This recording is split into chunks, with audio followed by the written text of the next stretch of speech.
हम खबर शामिल करें। आपको बताएं कि मनी लॉन्ड्रिंग केस की इस्लाम आबाद की एहतसाब अदालत में समाअत हुई है। आपको बताएं आसिफ जरदारी और फरियाल तालपुर को अदालत में पेश किया गया है। आज भी मुलजिमों पर फर्द जुर्म आयद ना की जा सकी। समाअत 22 अक्टूबर तक मुलतवी कर दी गई है। कमराए अदालत में आसिफ जरदारी से बिलावल, आसिफा और बुख्तावर भुट्टो ने भी मुलाकात की है। अहम खबर से आपको आगाह करें कि मनी लॉन्ड्रिंग केस की इस्लाम आबाद की एहतसाब अदालत में समाअत हुई है। इसी हवाले से मजीद जानते हैं, हमारे नुमाइंदे हुसैन अहमद हमारे साथ मौजूद हैं। हुसैन अहमद, बताइएगा कि अभी तक जो है फर्द जुर्म भी आयद नहीं की जा सकी और समाअत फिर से 22 अक्टूबर तक मुलतवी कर दी गई है, इसकी क्या वजह रही?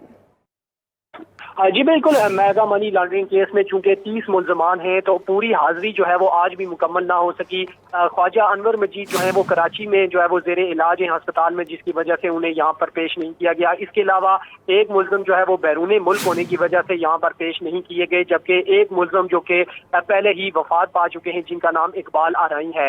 तो इस तरह जो है वो बाकी 27 मुलजमान जो कि अदालत में पेश हुए हैं और 3 मुलजमान की कमी की वजह से जो है वो फर्ज जुर्म आज भी आयद ना हो सकी। आसिफ जरदारी, फरियाल तालपुर, ताहा रजा, हुसैन लवाई समेत जो अहम मुलजम थे ख्वाजा अब्दुल गनी मजीद, ये तमाम आज अदालत में पेश किए गए और आसिफ जरदारी, फरियाल तालपुर को सख्त सिक्योरिटी असार में जो है वो अडयाला जेल से एहतसाब अदालत लाया गया, जिसके बाद समाअत जो है वो 22 अक्टूबर तक मुलतवी की गई है। आज भी फर्द जुर्म आयद नहीं हो सकी। ताहम समाअत के बाद बिलावल भुट्टो जरदारी की मुलाकात भी हुई है, जिसमें आसफा भुट्टो और बख्तावर भुट्टो भी मुलाकात में शरीक थी। जी बहुत शुक्रिया हुसैन अहमद, हमें तफसीलात से आगाह कर रहे थे।